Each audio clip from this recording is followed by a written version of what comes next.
very warm welcome. Today's chilly morning. Here's where we podcast the Infrastructure Industrial Development Department's Invest UP's best of the best, the architects of industrial ecosystem in Uttar Pradesh. We're going to discuss a little more about how things have changed, and this podcast will now be, will be shared. We will welcome a titan today on our podcast, Sri Rajata Mehra from Rajat Chemical Industry. Hi sir, how are you? I'm good. It's a pleasure. My honor as well. Divjot, thank you. Thank you for giving us your time. Let's quickly dive right into how the industrial ecosystem starting 2017 or even before that, because I mean you've been here from the dawn of time and you're aware 37 years of exquisite experience that you have, especially in the chemical sector. How have things changed in the past and how are things rolling? How do you seek in the future the things that you predict, sir? So Divjot, if you talk of changes that have come about since 2017, I mean we keep that window narrow just from 2017. So I would say that there is a phenomenal improvement in the industrial environment. See, traditionally, what is required for human sustenance or survival is bijli, sadak, pani. But for business and industry, there is an added dimension to it, and that is law and order, Kanun Vyavastha. So these are the four important requirements for any kind of, and not only business and industry. In fact, it's for everybody that Kanun Vyavastha, ya law and order is a very important requirement. So if you look at these four things, there has been phenomenal improvement. For example, everybody knows, I mean, this is not a secret anymore, that there has been phenomenal improvement in law and order in the state in last 8 years since 2017. There is absolutely no doubt, and that is one thing where our present Yogi ji's government gets 10 on 10, or perhaps if I were permitted to, so I would say 15 on 10, because that's the kind of improvement that has been brought about. Forget what media is reporting, but that's a reality we actually experience on day-to-day basis. Now coming to the other three things, power is like bijli is the heart and soul of industry, and there what we used to experience is, I mean, just to give you an analogy or anecdotal evidence how much improvement is there, that till 2017 we used to operate our DG sets, diesel generator sets, for not less than 8 to 10 hours a day.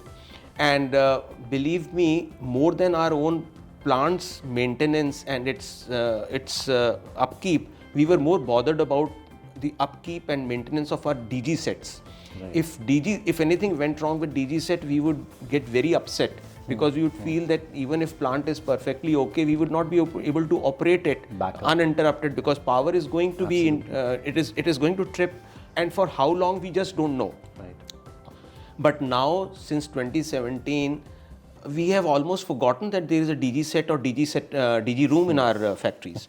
All that is being done is that DG sets are operated just to ensure that they remain operational for 15, 20, 30 minutes.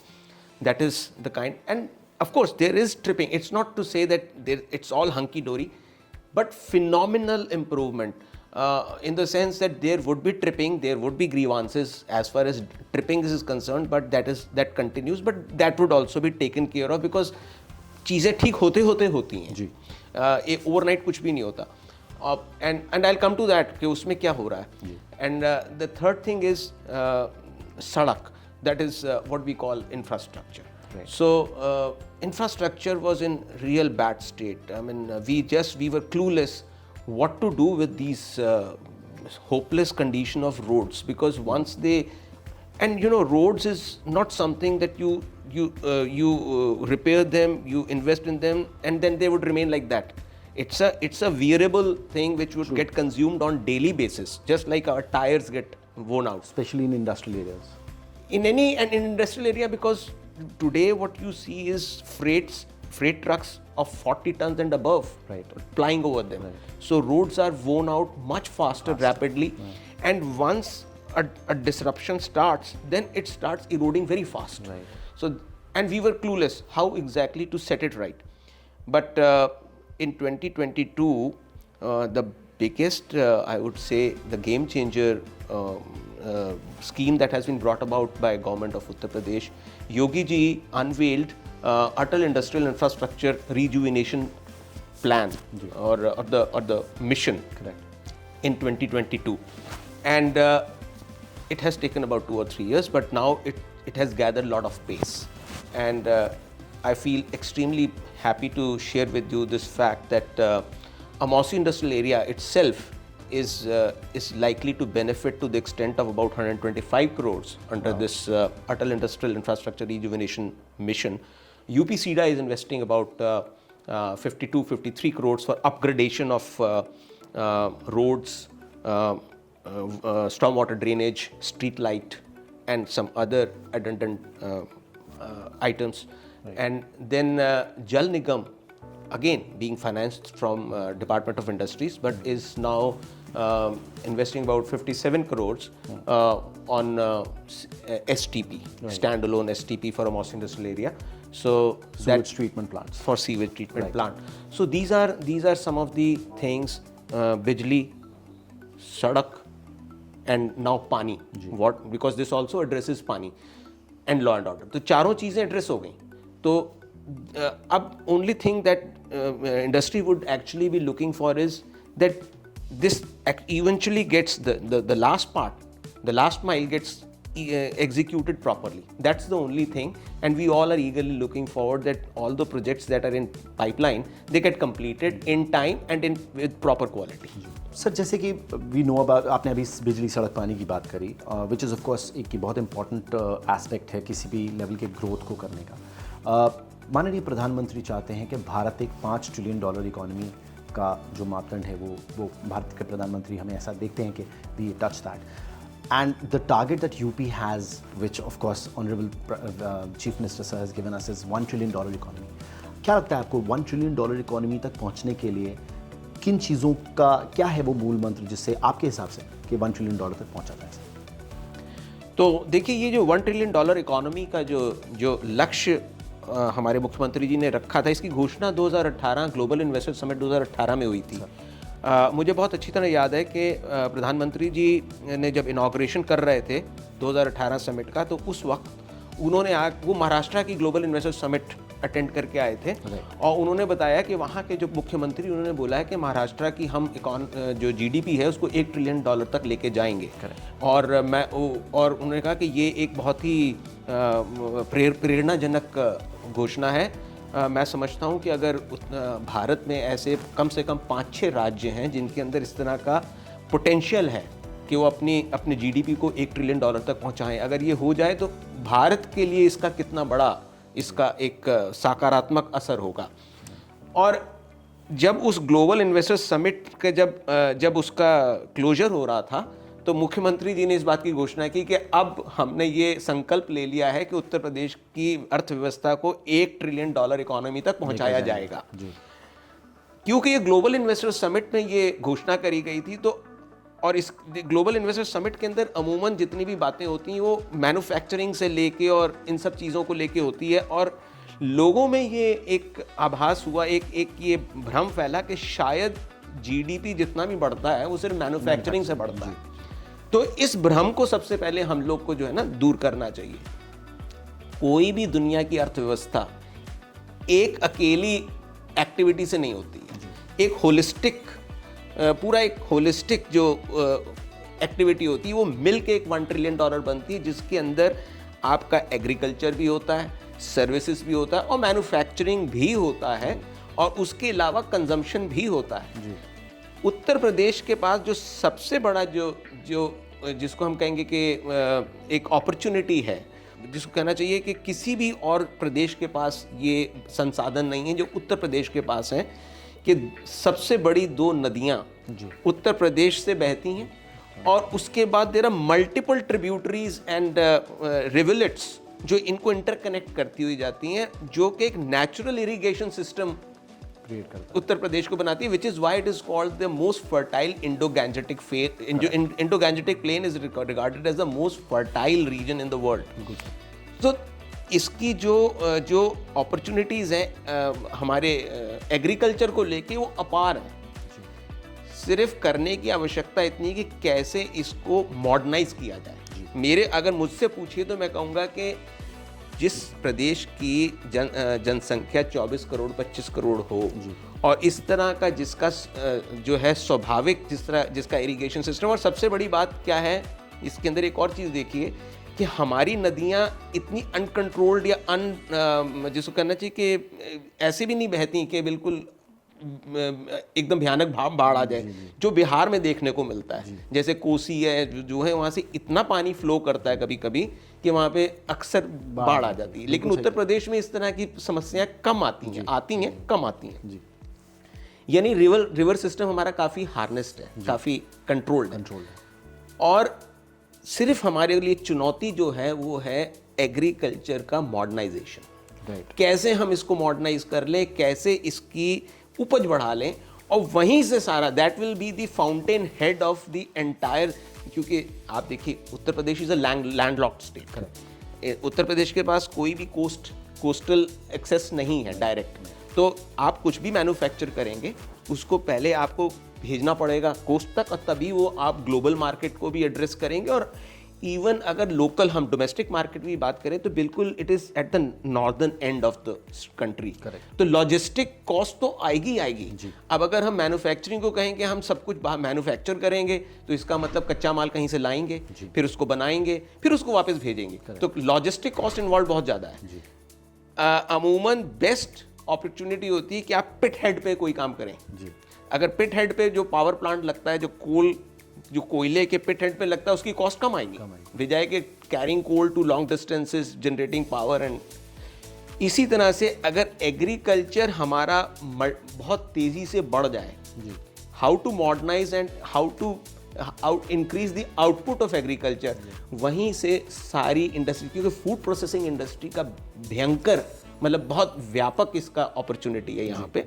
और food processing के ऊपर अभी सरकार ने देखिए सबसे मतलब केंद्रीय सरकार ने जीएसटी रिफॉर्म 2.0 जो लॉन्च किया है, उसके अंदर लगभग सारे फूड आइटम्स के ऊपर जीएसटी 18 या 12% से घटा के 5% कर दिया है। मैं समझता हूँ कि this is the father of all reforms.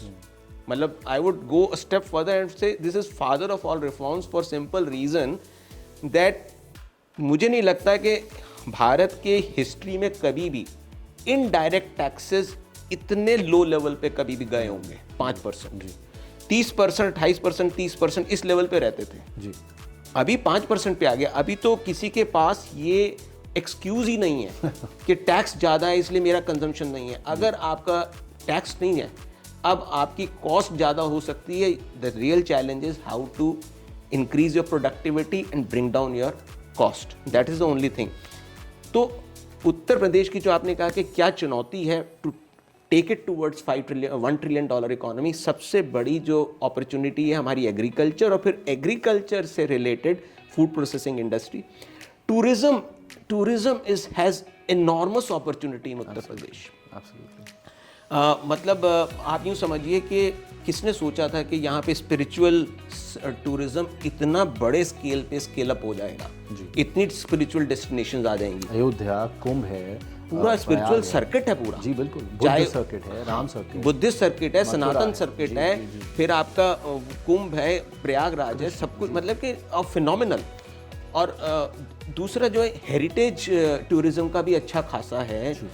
Agra है, लखनऊ है, उसके अलावा भी बहुत सारे डेस्टिनेशंस हैं हेरिटेज टूरिज्म।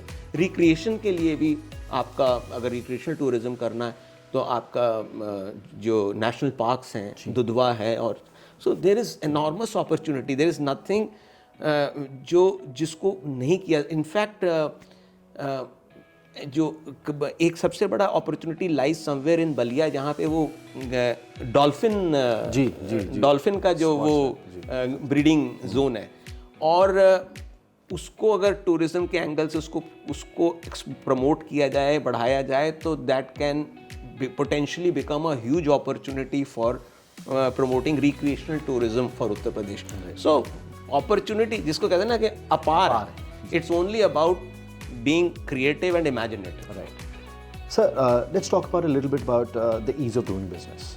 राज्य बहुत तेजी से एक छलांग सी लगाई है उत्तर प्रदेश ने in ease of doing business, and we really take pride in stating the fact that the reforms like Nivesh Mitra, Nivesh Sarthi, the online single window clearances, they've really made business well, and the conducive environment for business also generates.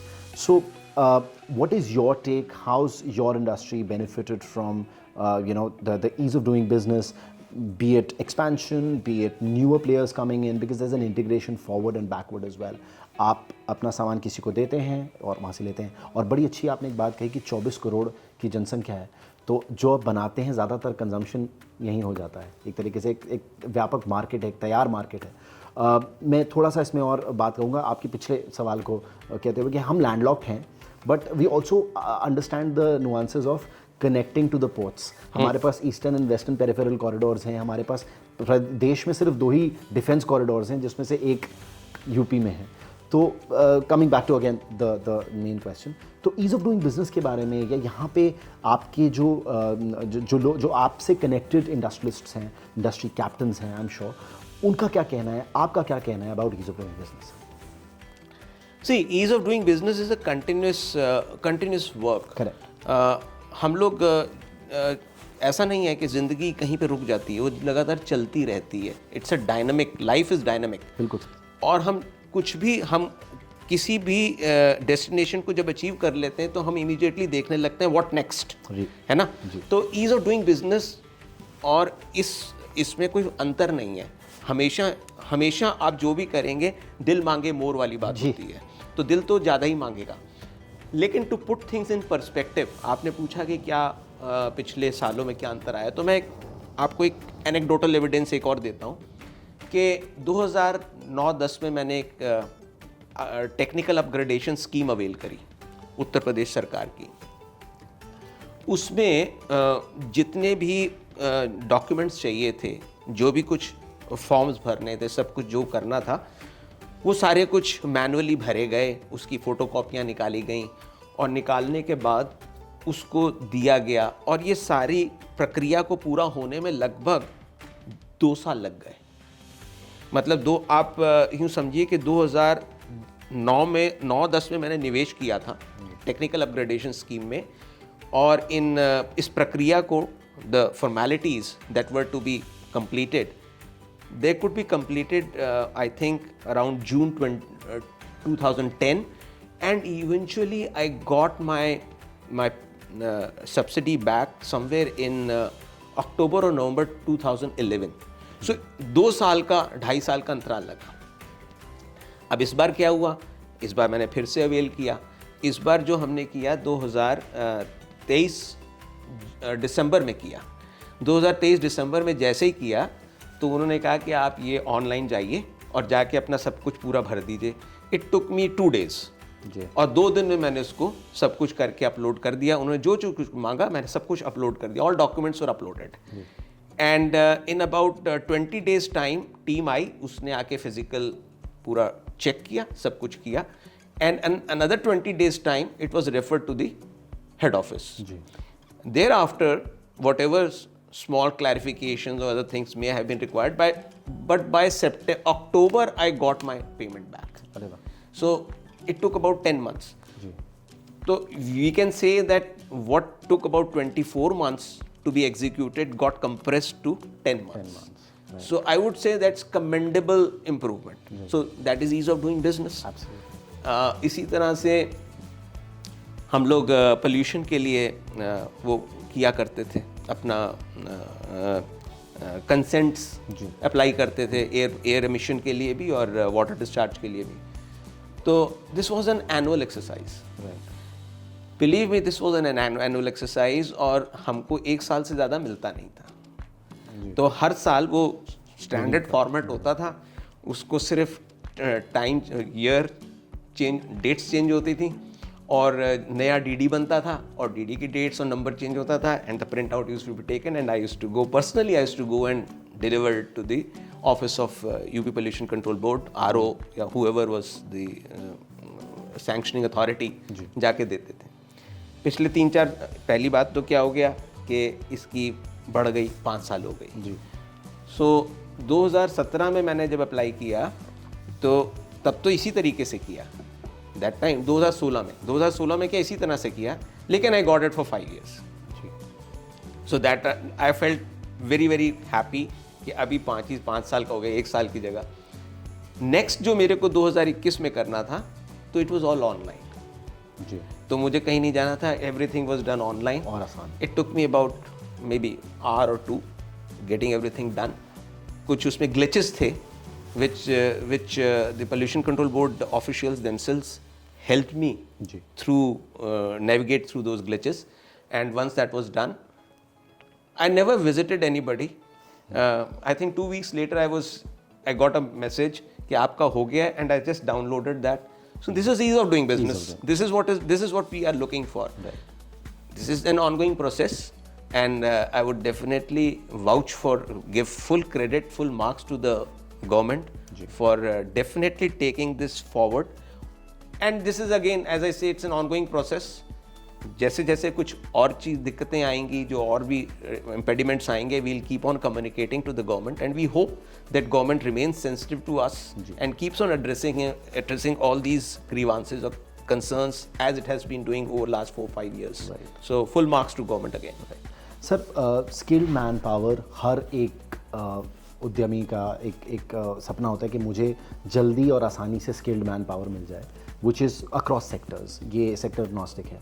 और क्या लगता है आपको उत्तर प्रदेश का जो skill है, जैसे हमारे पास IIT कानपुर है, हमारे पास BHU बनारस हिंदू यूनिवर्सिटी है, तो और IIMs है हमारे पास, IIM लखनऊ है, तो इसका जो टैलेंट होता है, क्या रिटेंशन के को देख करके, या अलग भी सेक्टर्स हैं, जैसे हम ग्लोबल कैपेबिलिटी सेंटर्स पे इस बार बहुत फोकस है राज्य का, और we want more and more international players to give them world class infrastructure, world class ecosystem here. तो उसके प्रतिभाव में जो लोग आपके लिए काम करते हैं, जो मैन पावर आप हायर करते हैं, स्किल्ड मैन पावर के लिए क्या कुछ उत्तर प्रदेश राज्य को और बेहतर करना चाहिए to drive that mind back to UP, so that we create that system for them here, and things can be better for the economy. देखो, स्किल्ड मैन पावर को लेके क्या सबसे बड़ा चैलेंज है इस वक्त, there is an aspirational issue amongst the youth which remains a big challenge, because जो चीज़ हम लोग ऑब्जर्व कर रहे हैं इंडस्ट्री में generally, that everybody wants to look at big things. बड़ा होना चाहिए. Everybody is running after visibility, right. और वो विजिबिलिटी को लेके इतना रेकलेस हो गया है कि आई मीन फॉर एग्जांपल, सबसे पहला तो हम लोग का चैलेंज MSME के अंदर जो है कि नो किड और no student wants to get into a company और a enterprise which does not have very high visibility. अब MSMEs के अंदर बहुत हाई विजिबिलिटी तो किसी की भी नहीं होगी ना, किसी की भी नहीं होगी, बिकॉज MSMEs के अंदर आपका मैक्सिमम 250 करोड़ तक का ही टर्नओवर है. करेक्ट. तो मुझे नहीं लगता है कि 250 करोड़ का टर्नओवर वाली ऐसी कोई भी एंटरप्राइज पूरे इंडिया में होगी जिसकी visibility will be comparable to the top MNCs और top companies in India. Correct. So that remains a challenge. अब स्टूडेंट बच्चे जो हैं वो दे वांट कि मुझे जो है इस तरह की ही कंपनी में नौकरी मिले तो मिले, नहीं तो मुझे फिर सरकारी नौकरी मिल जाए. So that is challenge number 1. अब ये इतना रेकलेस हो गया है ये सब. आप देखो कि इस वक्त एलीट इंस्टीट्यूट्स, आपने कहा कि IIT कानपुर है, IIT रुड़की है, IIT BHU है, and then you have IIM Lucknow.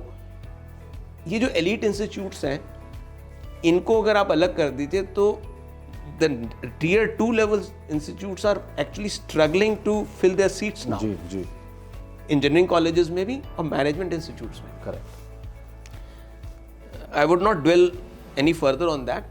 So that is something that needs to be looked at by the Department of Education of Government of Uttar Pradesh, that why this is happening.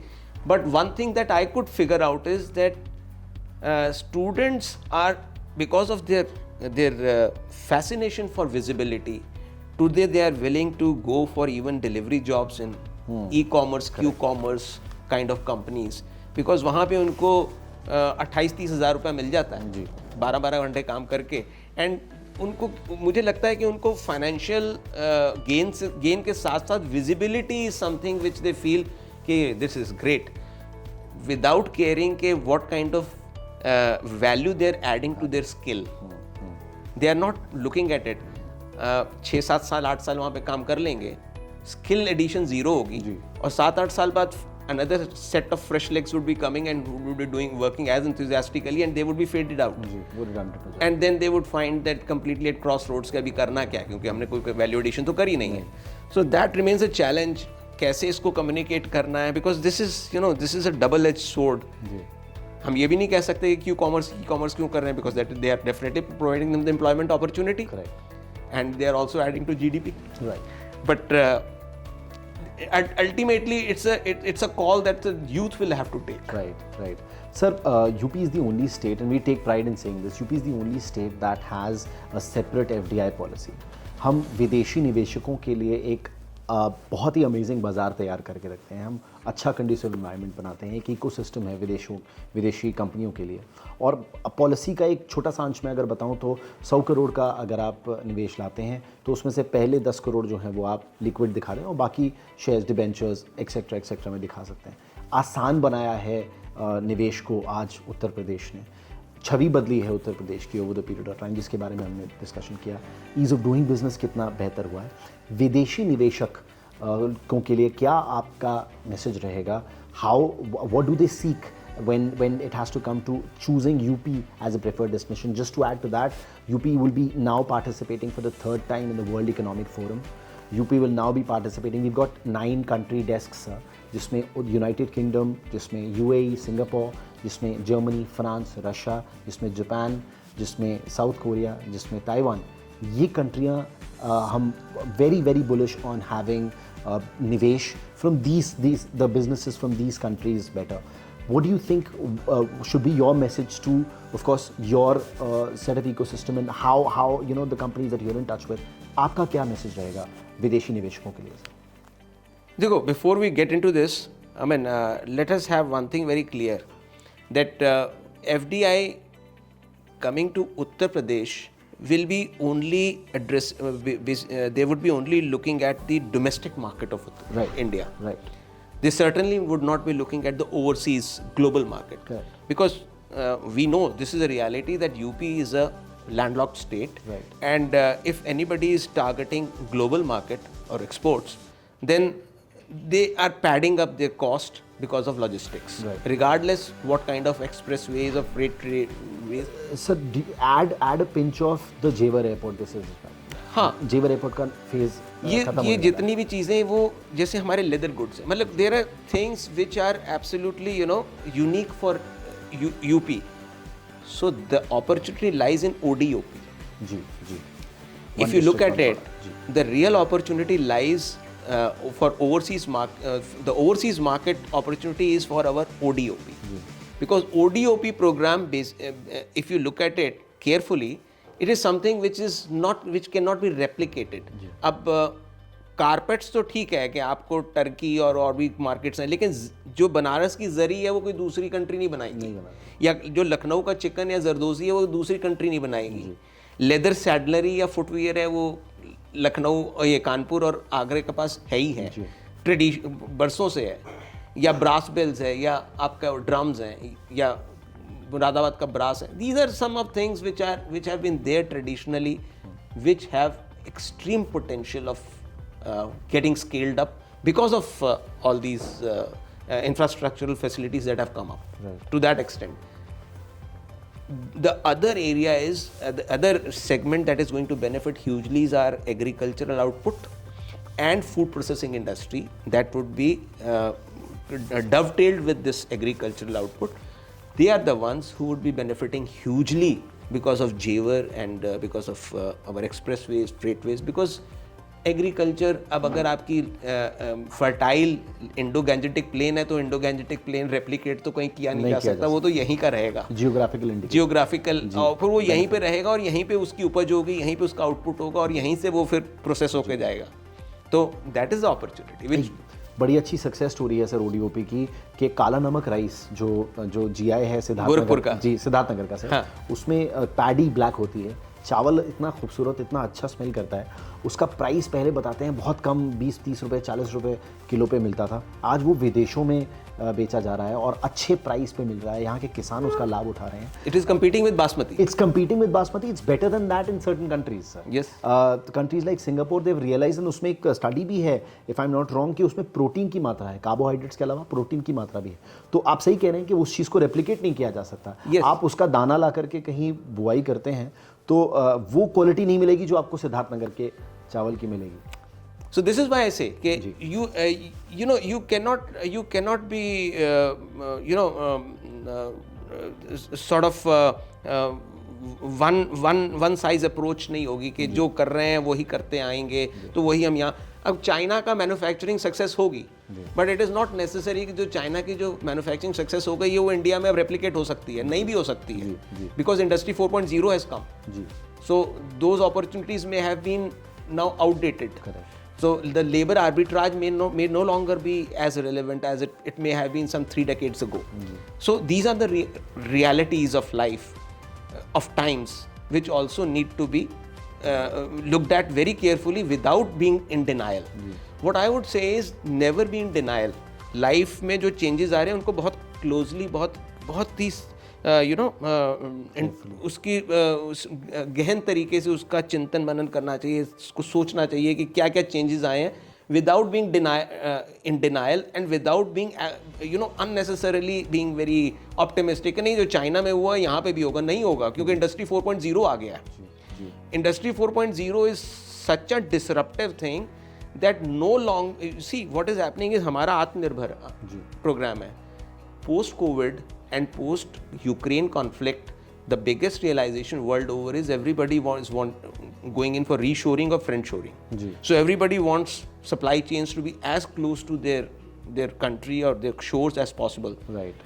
And उसके लिए fragmented manufacturing जो capacities हैं, Industry 4.0 fully supports that. जी. तो वो जो labor arbitrage था, that edge is no longer available. Right. And we have to be also alive to this reality. Correct. Which is why UP should be, should be very proactive in having a very imaginative and very creative approach कि जो हमारा है हम उसको scale up करेंगे, जो replicate नहीं किया जा सकता. जैसे आपने काला नमक चावल बोला जी, इसी तरह हर डिस्ट्रिक्ट हमारे ODO, द रियल स्टोरी और the real potential of Uttar Pradesh lies in ODOP. जी. I have very strong, optimism for this particular program, that this should be pursued with redoubled kind of enthusiasm के यहीं पे हमारी success है. Traditional methods में नहीं है. Services is another area. GCCs, you are right, के global capability centres is another area. IT है, GCCs हैं, global, in fact global capability centers are growing at 16 to 20%. Absolutely. Whereas IT is growing at 5 to 6%. And employment opportunities are very rapidly increasing over there. Right. So that is one area where also we need to. अभी क्या है कि it's all getting concentrated in Noida. But Lucknow capital region has immense potential. Especially since state capital region has been earmarked. No, it has been notified now. तो इसको this is another potential area because 28,000 square kilometers का इसका area है, which competes with Haryana. Haryana का 40,000 square kilometers है. हमारी यहाँ की जो population है 2.75 करोड़ है, उनकी 3 करोड़ है. And हरियाणा का GDP is 11 trillion rupees. तो अगर हम अपने आप को हरियाणा से सिर्फ बेंचमार्क कर लेते हैं तो लखनऊ कैपिटल जो स्टेट कैपिटल रीजन है, that itself can be a big kick start और big boost towards achieving our goal of $1 trillion economy. So that's another very big potential area. Fairly said, sir. Well, just to wrap up this podcast, again, your time has been exceptionally appreciated. Lastly, क्या संदेश रहेगा आपका sir निवेशकों के लिए? बाहर के निवेशक, विदेश के निवेशक, यहाँ हमारे खुद के देश के निवेशक जो आज उत्तर प्रदेश में नहीं है, जो शायद एक महाराष्ट्र में हैं या तेलंगाना में हैं या तमिलनाडु में हैं या केरला में, आपका क्या एक मैसेज रहेगा क्यों आए उत्तर प्रदेश, क्या है यहाँ पे जो अब ऑफ कोर्स हम डिस्कस कर चुके हैं कि बदलाव है, the political volatility is very good, सरकार जो है वो स्थायी है, स्टेबल है, बहुत ही ज़्यादा रिसेप्टिव ऑफिसर्स हैं, बहुत ज़्यादा तकनीकी जो हमारी मदद है उनके लिए, जैसे आपने टेक्निकल एडवांटेज अपने बिजनेस में भी इन्हांस करी है, और बहुत सी ऐसी जगहें हैं, बहुत सी ऐसी चीज़ें जो इकोसिस्टम को बहुत ही ज़्यादा बिजनेस फ्रेंडली बनाती हैं. What is your message to them?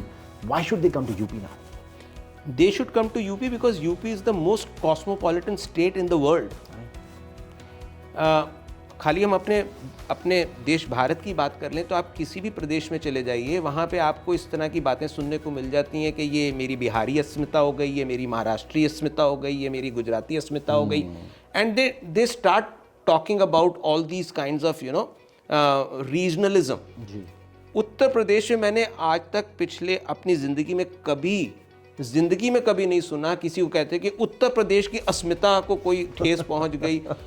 मतलब उत्तर प्रदेश के किसी भी नागरिक से आप बात करिए, वो अपने आप को ना तो अपने आप को भारतवासी से अलग समझता है और ना ही भारतवासी को उत्तर प्रदेश से अलग समझता है. इस वजह से मैंने पिछले अपनी मतलब यूपी में अपनी ज़िंदगी यहीं पे मैं जन्मा पला बड़ा हुआ हूँ, मैंने आज तक किसी भी बाहर के प्रदेश के आए व्यक्ति को ये कहते नहीं सुना कि मेरे को यहाँ पे मेरे साथ किसी भी तरह का कोई द्वेष किया जाता है या मेरे साथ किसी भी तरह का कोई रेसिज्म होता है, कोई मुझे कुछ अभद्र तरीके से एड्रेस करता है या कोई मारता पीटता है. मैंने आज तक लॉ एंड ऑर्डर भी जब भी चैलेंज में रहा है तो इस आधार पे कभी नहीं रहा कि कोई आदमी किसी दूसरे प्रदेश का था इसलिए उसकी पिटाई कर दी गई या इसलिए उसको, ऐसा नहीं हुआ. ये यूनिक चीज़ उत्तर प्रदेश की ही है और उत्तर प्रदेश सरकार को भी इस बात को जितना ज़्यादा बढ़ चढ़ के इसका प्रचार प्रसार करना चाहिए कि आप आइए. उत्तर प्रदेश से ज़्यादा कॉस्मोपॉलिटन स्टेट पूरे इंडिया में कहीं, मैं तो कहता हूँ पूरे विश्व में कहीं नहीं है. आप बाहर के भी जो विदेशी नागरिक भी यहाँ आते हैं तो आपको ये चीज़ सुनने को नहीं मिलती. आपको दिल्ली में विदेशियों के साथ अभद्रता सुनने को मिलती है, राजस्थान में सुनने को मिलती है, आपको और प्रदेशों में मिलती है, लेकिन आज तक बनारस में न जाने कितने विदेशी आए होंगे, न जाने कितने विदेशी प्रयागराज में आए होते हैं. आज तक कभी नहीं सुनने को मिला कि बनारस में कोई विदेशी आया था उसके साथ कोई अभद्रता की गई. आज तक नहीं हुआ. क्यों नहीं हुआ? क्योंकि यहाँ के लोग रिसेप्टिव हैं, कॉस्मोपॉलिटन है, हर कोई आके यहाँ पे उसका समावेश हो जाता है. They just dissolve into the UP's culture. This is the biggest USP and advantage of Uttar Pradesh. इस वजह से अब जब कानून व्यवस्था बिल्कुल पूरी तरह से सुदृढ़ हो गई है तो कोई कारण नहीं है किसी का इस बात को कहने के लिए कि मैं उत्तर प्रदेश किस लिए नहीं जाऊंगा. आके एक बार रहो तो सही, कुछ टाइम गुजारो तो सही और तब you stay here, you live here and you experience here and then you tell, is there any other state or any other region in the world that is comparable to Uttar Pradesh? No. I can challenge this. Wow. Those are grains of wisdom, sir. Thank you so much. ये एक बड़ा अच्छा समावेश आपने बहुत अच्छी से इसे क्लब इन भी किया. On that note, thank you very much for joining us here, sir.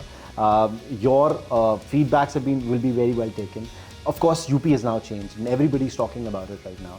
कि क्या नया है उत्तर प्रदेश में, और आपने बहुत ही सरलता से, बहुत ही बेहतरीन तरीके से, जैसे मैं कहूँगा, हमें बताया. आपका बहुत बहुत thank you very much. Thank you very much. Diljot, it was absolute pleasure and honor for me, and thank you UP Invest for having chosen me to share my views with you all. Thank you very much. Thank you, sir. Thank you so much. Okay.